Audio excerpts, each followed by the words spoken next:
بسم اللہ الرحمن الرحیم الحمدللہ نحمدہ ونصلی علی رسولہ الکریم اما بعد۔ السلام علیکم ورحمۃ اللہ۔ محترم بزرگوں، دوستوں، عزیز ساتھیوں و معزز خواتین، آئیے عورتوں کے دینی جذبے کے ذیل میں ام المومنین حضرت ام سلمہ رضی اللہ عنہا کے بارے میں جانیں۔ درود شریف پڑھ لیجئے۔ اللہم صلی علی محمد وعلی آل محمد وبارک وسلم۔ حضرت ام سلمہ رضی اللہ عنہا کے حالات۔ حضرت ام سلمہ رضی اللہ عنہا ابو امیہ کی بیٹی تھیں، جن کا پہلا نکاح اپنے چچا زاد بھائی ابو سلمہ رضی اللہ عنہ سے ہوا تھا، جن کا نام عبداللہ بن عبد الاسد تھا۔ دونوں میاں بیوی ابتدائی مسلمانوں میں ہیں۔ کفار کے ہاتھ سے تنگ آ کر اول دونوں نے حبشہ کی ہجرت کی۔ وہاں جا کر ایک لڑکا پیدا ہوا جن کا نام سلمہ رضی اللہ عنہ تھا۔ حبشہ سے واپسی کے بعد مدینہ طیبہ کی ہجرت کی، جس کا قصہ اسی باب کے نمبر 5 پر مفصل گزر چکا ہے۔ مدینہ منورہ پہنچ کر ایک لڑکا عمر رضی اللہ عنہ اور دو لڑکیاں درہ اور زینب رضی اللہ عنہما پیدا ہوئیں۔ ابو سلمہ رضی اللہ عنہ 10 آدمیوں کے بعد مسلمان ہوئے تھے۔ بدر اور احد کی لڑائی میں بھی شریک ہوئے تھے۔ احد کی لڑائی میں ایک زخم آ گیا تھا، جس کی وجہ سے بہت تکلیف اٹھائی۔ اس کے بعد سفر 4 ہجری میں ایک سریہ میں تشریف لے گئے تو واپسی پر وہ زخم پھر ہرا ہو گیا اور اسی میں 8 جمادی الاخر 4 ہجری میں انتقال کیا۔ حضرت ام سلمہ رضی اللہ عنہا اس وقت حاملہ تھیں اور زینب رضی اللہ عنہا پیٹ میں تھیں۔ جب وہ پیدا ہوئیں تو عدت پوری ہوئی۔ حضرت ابوبکر صدیق رضی اللہ عنہ نے نکاح کی خواہش فرمائی تو انہوں نے عذر کر دیا۔ اس کے بعد حضور اقدس صلی اللہ علیہ وسلم نے ارادہ فرمایا۔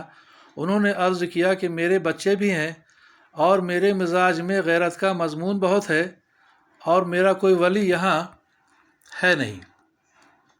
حضور صلی اللہ علیہ وسلم نے ارشاد فرمایا کہ بچوں کا اللہ محافظ ہے اور غیرت بھی انشاءاللہ جاتی رہے گی اور کوئی ولی اس کو ناپسند نہیں کرے گا۔ تو انہوں نے اپنے بیٹے سلمہ رضی اللہ عنہ سے کہا کہ حضور صلی اللہ علیہ وسلم سے میرا نکاح کر دو۔ آخر شوال 4 ہجری میں حضور صلی اللہ علیہ وسلم سے نکاح ہوا۔ بعض نے 3 ہجری میں اور بعض نے 2 ہجری میں لکھا ہے۔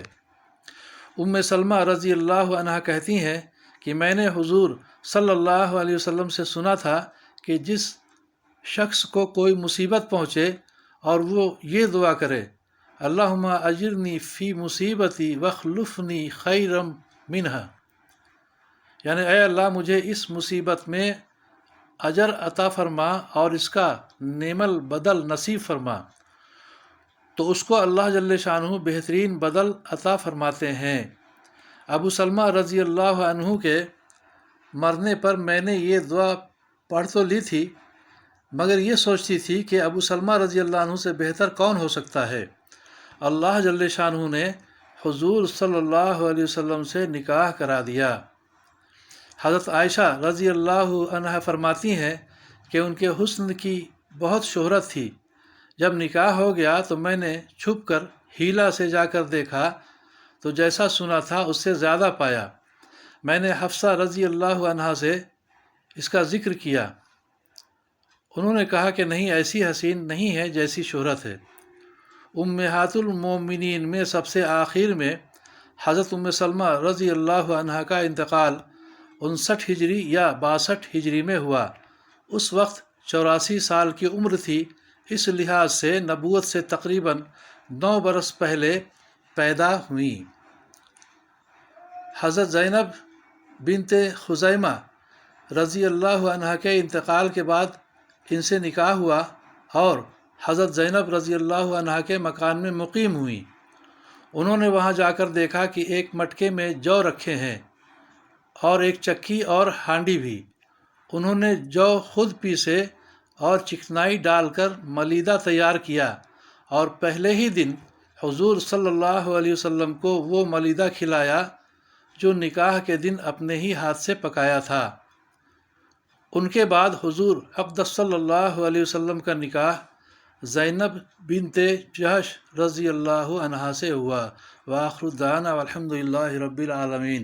اللہ تعالی ہم سبوں کو دین کی صحیح سمجھ بوجھ کے ساتھ صحیح عمل کرنے کی توفیق عطا فرمائے، ہم سبوں کی پریشانیوں کو دور فرمائے، اپنی مدد شامل حال فرمائے، دونوں جہاں کی عافیت عطا فرمائے، آمین یا رب العالمین۔